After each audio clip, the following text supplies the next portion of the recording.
Dios le bendiga, queridos hermanos eh, y, y amigos que hoy nos acompañan a compartir la palabra de Dios. Le damos gracias a Dios por este nuevo día en el cual podemos regocijarnos y alegrarnos a Dios, ¿no? Alegrarnos con Dios porque Dios en su infinito amor y en su grande misericordia, el día a día nos sostiene, nos guarda, nos cuida, a pesar de que quizás no siempre nos vaya bien en la vida y haya circunstancias difíciles en las cuales nosotros a veces queremos claudicar, queremos rendirnos, pero hay un Dios que nos está sosteniendo. Él no prometió que todas las cosas iban a ser de color de rosa, todas las cosas iban a ser sin problemas. No, Él no prometió eso. Él es más, dijo, en el mundo tendrán aflicción, pero confíen, yo he vencido al mundo. Lo que Jesús ha prometido en su palabra es sostenernos aún en los momentos difíciles, en los momentos de prueba, en los momentos de dificultad, en los momentos quizás de dificultad en nuestras vidas. Dios ha prometido que Él nos va a sostener, nos va a cuidar y nos va a guardar de todo mal. En el nombre de Jesús, así lo esperamos y lo creemos en el Señor. Bien, eh, Dios es tan bueno, es tan generoso con nuestras vidas, que Él, sabiendo que nosotros como seres humanos quizás no podemos eh, avanzar solos en esta vida, ¿no? Él lo dijo: sin mí nada podéis hacer. Y es cierto, hasta que nosotros no aprendamos que sin Dios no podemos hacer nada, vamos a seguir intentando hacer muchas cosas por nuestras propias cuentas, vamos a querer solucionar problemas familiares, vamos a querer solucionar nuestro problema de carácter, vamos a querer dejar ciertos hábitos, a veces por nuestras cuentas, aún llamándonos cristianos, ¿no? Tratar de forzarnos sin considerar a Dios en nuestras vidas. Lo único que podemos esperar como fruto de ello solamente es la frustración y el fracaso. Hay áreas en nuestras vidas que solamente Dios puede intervenir. Hay áreas en nuestras vidas en las que solamente Dios puede cambiar. No está en las personas, no está, digamos, en nuestras habilidades o nuestras capacidades, sino está en el amor y en el poder de Dios. Justamente el día de ayer estábamos hablando acerca de esta pregunta que le hicieron a Jesús para tentarle. Y voy a volver a leer ese pasaje para terminar la idea que estábamos teniendo ayer acerca de lo que es esta enseñanza que está después de esto ya viene una parábola acerca del buen samaritano, ¿no? Hablando del prójimo, pero antes vamos a ver unos versículos anteriores, que es lo que nos dice la palabra de Dios, en el nombre del Padre, del Hijo y del Espíritu Santo. Dice así: he aquí un intérprete de la ley se levantó y dijo para probarle: maestro, ¿haciendo qué cosa heredaré de la vida eterna? Eh, para un poquito completar la idea de ayer, ¿no?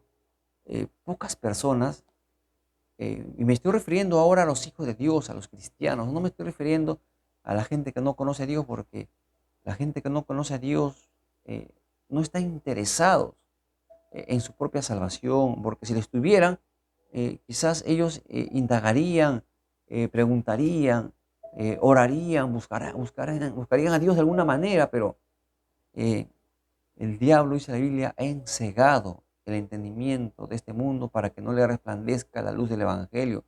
Sus corazones se han endurecido. Por eso que dice la Biblia: no hay quien busque a Dios, no hay quien haga lo bueno. Entonces, la persona en este mundo que está sin Cristo no tiene esperanza alguna, sino es a través de una conversión sincera eh, y a través de que Jesucristo, nuestro Señor, pueda intervenir en esa vida, como Él ha intervenido en nuestras vidas. Ahora nosotros no somos ajenos, ahora nosotros somos hijos de Dios. Y como hijos de Dios, podemos estar confiados y seguros de que Dios es quien nos va a ayudar y nos va a sostener en esta vida. Pero aquí hay una pregunta que le hace un intérprete de la ley, una persona que leía las escrituras y las interpretaba y enseñaba. Él le hace una pregunta, él dice: maestro, ¿haciendo qué cosa heredaré la vida eterna? Y vuelvo a plantear la pregunta del día de ayer. Yo sé que todos los cristianos queremos heredar la vida eterna, pero mi pregunta sería, aún a mí mismo, ¿no? Eh, ¿Sabré la forma? ¿Sabré cómo heredar la vida eterna? Porque aquí este hombre le está haciendo la pregunta a Jesús: maestro, ¿haciendo qué cosa yo voy a heredar la vida eterna? Bueno, nosotros entendemos como hijos de Dios porque ya se nos explica en las escrituras con mayor luz, porque recuerden, hasta esta pregunta no existía el Nuevo Testamento. Está hablando acerca de lo que existía atrás, que eran las leyes. Entonces, nosotros tenemos mayor conocimiento, se nos ha revelado más cosas, tenemos mayor luz para poder responder esta pregunta. La Biblia dice que hay un libro llamado el libro de la vida del Cordero del Hijo de Dios. Ese libro de la vida es donde están registrados todos los hijos de Dios. Todos los hijos de Dios están registrados en ese libro. Ese es el libro de la vida. Y para registrarse en ese libro, nosotros tenemos que antes venir a Jesucristo con arrepentimiento, ¿no? Y si tú eres una persona que estás escuchando esta palabra y no has entregado tu corazón a Cristo para que tu nombre sea inscrito en el libro de la vida, antes tiene que haber un corazón arrepentido. ¿Arrepentirnos de qué? Yo no he hecho nada malo. ¿Qué cosa he hecho yo? La Biblia dice que todos hemos pecado y todos estamos separados de Dios a causa de nuestras maldades, nuestras iniquidades, de nuestros pecados. Así que sí hemos hecho lo malo delante de los ojos de Dios y tenemos que arrepentirnos. Entonces el arrepentimiento tiene que ver con una confesión sincera de lo que nosotros hemos hecho delante de Dios. Hemos mentido, hemos pecado con nuestra mente, nuestros actos y muchas cosas más. Entonces Dios perdona nuestros pecados y enseguida lo invitamos a entrar a nuestros corazones y le decimos: Señor Jesucristo, entra en nuestros corazones. Haz de nosotros esa clase de persona que tú esperas que nosotros seamos. Y Jesucristo entra al corazón, Él entra al corazón. Entonces es allí donde nosotros nos convertimos en un hijo de Dios. Y ahora, ¿qué hacer? Y de eso es lo que quiero hablar en esta mañana. Ahora que ya somos hijos de Dios, ¿qué hacemos? El Señor Jesucristo le dice: ¿qué está escrito en la ley? ¿Cómo lees? ¿Qué está escrito aquí en la Biblia? ¿Cómo lees? Escúchame, de eso quiero hablar. El conocimiento de la palabra de Dios y su práctica es lo que a nosotros nos va a asegurar la vida eterna. Eso es, dice en el versículo 27, aquel respondiendo dijo: amarás al Señor tu Dios con todo tu corazón, con toda tu alma, con todas tus fuerzas y con toda tu mente, y a tu prójimo como a ti mismo. Le está diciendo lo que dice la ley. Y miren lo que le responde Jesús: bien. Y le dijo: bien has respondido, haz esto y vivirás. Y sobre eso vamos a meditar. Haz esto y vivirás. Nosotros no estamos aquí, hermanos, solamente para ser oidores, sino tenemos que ser hacedores de la palabra de Dios. A veces mucho sabemos de la Biblia, pero poco aplicamos a nuestras vidas lo que dice la palabra del Señor. En Santiago capítulo 1, versículo 21 dice: por lo tanto, por lo cual, desechando toda inmundicia y abundancia de malicia, recibid con mansedumbre la palabra implantada, la cual puede salvar vuestras almas. Ustedes saben lo que significa recibir con mansedumbre. Es reconocer con humildad que solamente la autoridad de las Escrituras puede cambiar y transformar nuestras vidas. Voy a volver a repetir el texto, Santiago 1:21. Por lo cual, desechando toda inmundicia y abundancia de malicia, recibid con mansedumbre la palabra implantada, la cual puede salvar vuestras almas. ¿Qué es lo que puede salvar vuestras almas? La palabra de Dios. Dios mismo, a través de su palabra, Él va a salvarnos. ¿De qué manera? Dice que desechemos la malicia, aquel pensamiento que nos hace razonar o entender de manera errónea o equivocada la palabra de Dios. Dice: desechando toda esta malicia, recibamos con humildad la palabra implantada en nuestras vidas, con humildad, reconociendo. La humildad nos hace reconocer que solo y a través de la palabra de Dios es que tú y yo vamos a alcanzar la salvación. Pero ¿cómo es esto? Gracias a Jesucristo por la salvación, por morir por nosotros en la cruz del Calvario. Jesucristo dijo: y el verbo se hizo carne. Jesucristo mismo es la palabra que se hizo carne, la cual ha sido implantada en tus corazones por la fe en Él. Dice la Biblia: sed pues hacedores de la palabra y no tan solamente oidores, engañándonos a nosotros mismos. La Biblia no se ha hecho solamente para conocerla de manera, a manera literal, como letra. No, la Biblia se ha hecho para leerla, se ha hecho para meditarla, se ha hecho para entenderla, se ha hecho para practicarla, porque si nosotros solamente leemos y no entendemos, mucho menos vamos a practicarlo. Y si yo solamente leo y entiendo lo que Dios me dice, pero no lo practico, no he hecho nada.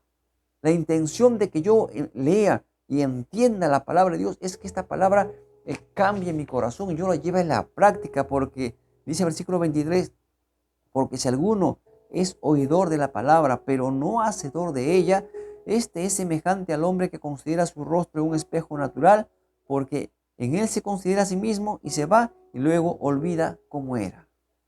Lo que está diciendo Dios es esto, que si nosotros leemos la palabra de Dios, como ahora estamos estudiando la Biblia, tú entiendes perfectamente lo que Dios te dice y no practicas la palabra de Dios, eres semejante a un hombre que bueno, se levanta de la cama o va a hacer algo, va a salir a la calle, pasa por el espejo para verse y ve que algo no está bien, que tiene que peinarse y tan necio sería que viéndose así, se va y no se peina, no se arregla y se olvida de que está todo mal vestido o mal arreglado y pasa su vergüenza en la calle.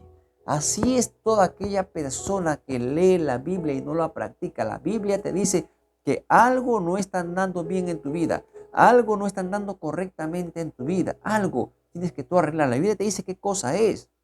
Y si tú lees, entiendes y no practicas, dice la Biblia que nosotros venimos a caer en un pecado de necedad. No, hermano, nosotros estamos llamados a leer, entender y poner en práctica la palabra de Dios. Por ejemplo, ¿qué te dice hoy Dios a través de sus palabras? Te está diciendo esto justamente. Lee la Biblia, entiende la palabra de Dios, practícala, te está diciendo el día de hoy. ¿Qué quiere decir? Que ahora todo lo que tú entiendas y lees de la Biblia, tenemos que practicarlo. Por eso que el texto que acabamos de leer, este hombre le dice, Señor, yo sé los mandamientos, yo lo sabía. Jesús le dice, a ver, ¿qué dice la Biblia? ¿Cuál es el primer mandamiento? ¿Qué dice? Y este hombre le dice, ama al Señor tu Dios con todo tu corazón, con toda tu alma, con toda tu mente, con todas tus fuerzas, y a tu prójimo como a ti mismo. Jesús le dice, bien has dicho, te felicito porque en conocimiento tienes 20, pero practícalo, porque en práctica tienes 0. A un fariseo le estaba diciendo, porque luego le va a contestar que él ama mucho a su prójimo y le va a contestar sobre una historia, sobre un relato del buen samaritano. Haz tú lo mismo y vivirás, le dijo. Haz tú lo mismo y vivirás. Si nosotros queremos heredar la vida eterna, mi amado hermano, no solamente es creer en Dios, tener fe en Dios, confiar en Él.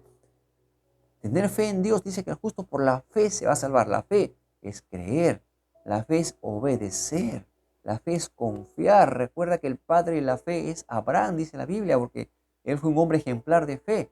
Cuando Dios lo llamó, él creyó en esa voz que le llamó, confió en esa palabra y obedeció esa voz y salió conforme Dios le estaba indicando.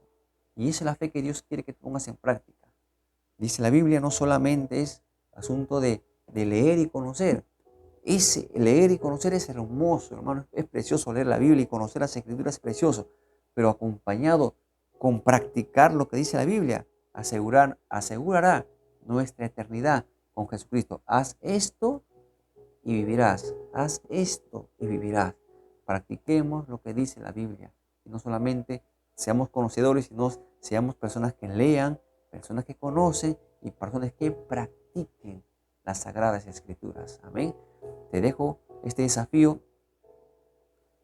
Por la palabra de Dios nos habla y nos desafía a que nosotros seamos hacedores de la palabra y no tan solamente oidores olvidadizos, sino hacedores, gente que practique las Escrituras. Amén. Vamos a orar al Señor. Padre mío, te doy gracias en el nombre de Jesús. Gracias porque tu palabra, Señor, nos habla con mucha claridad, oh Dios. Y nos dice, no solamente quiero que seas oidor olvidadizo, quiero que seas hacedor, que practiques mi palabra, porque en ella encontrarás la vida eterna. Dios mío, gracias. Gracias por tu preciosa palabra. Gracias por tu Espíritu, Señor, que pones en nuestras vidas para entender tu palabra. Perdóname, Padre, te pido en el nombre de Jesús, si solamente yo estoy escuchando y no estoy practicando tu palabra, Señor. Ayúdame, Señor, ahora no solamente a escuchar y entender, sino también en poner en práctica lo que tu palabra me dice, Señor. No pensando si me conviene o no me conviene practicarlo, Señor, practicarlo por la fe, Señor, practicarlo creyendo que es lo mejor para mi vida, Dios mío, en el nombre de Jesús. Perdóname, Señor, toda negligencia mía y ayúdame, Señor, a que todos los días yo pueda leer tu palabra, escuchar tu voz, oh Dios, y poner en práctica tu hermosa palabra, Padre. Pon en mí ese deseo, ese anhelo, Padre, en el nombre de Jesús, te lo pido, Padre mío. Tú eres bueno, Padre, en el nombre de Jesús. Gracias. Oro por aquellos que están enfermos, Señor. Pon tus manos sanadoras sobre sus cuerpos. Aleja toda clase de enfermedad de sus vidas, Padre, en el nombre de Jesús. Reprendemos a toda clase de enfermedad, Señor, que esté en el cuerpo de los hermanos, Señor. Tú eres nuestro sanador, nuestro libertador. Quita toda clase de enfermedad, Padre, te lo ruego, te lo suplico en el nombre de Jesús. Creemos, Señor, que somos sanos en el nombre de Jesucristo por los méritos de Jesús en la cruz. Al morir en la cruz del Calvario, tu sangre fue derramada por el perdón de nuestros pecados y por la sanidad de nuestros cuerpos, Señor. Y recibimos ese regalo en nuestros cuerpos en el nombre de Jesús. Y oro también, Padre, en el nombre de Jesús, para que tú le des en abundancia a aquel que está pasando necesidad, Señor. Te lo pido, Padre, que tú puedas suplir todas sus necesidades, dales conforme a tus riquezas en gloria en Cristo Jesús. Dales en abundancia, Señor. Llena sus mesas de abundantes bien, Padre Santo. Dale, Señor, muchos bienes, muchos manjares, Señor, muchos recursos, Padre, para que tu pueblo, tus hijos, Señor, no carezca, Señor, no pase ninguna clase de necesidad, Señor. Provéeles, Padre, en el nombre de Jesús. Gracias porque tú eres nuestro Dios, nuestro Padre, nuestro Señor, nuestro amigo, nuestro proveedor, nuestro sanador, nuestro libertador. Gracias, Padre, en el nombre de Jesús. Amén y amén. Que Dios los bendiga, mis amados hermanos, en este hermoso día. Muchísimas gracias por eh, pasar este tiempo de meditación en la palabra de Dios. Recuerda, no solamente hay que ser oidores, sino también practiquemos lo que Dios nos dice día a día en su palabra. Amén. Muy bien, mis amados hermanos, los amo mucho en el Señor, los llevo en mi corazón y en mis oraciones y conmigo será hasta mañana, si Dios así lo permite. Que Dios les dé un hermoso y precioso día. Amén. Que Dios los bendiga.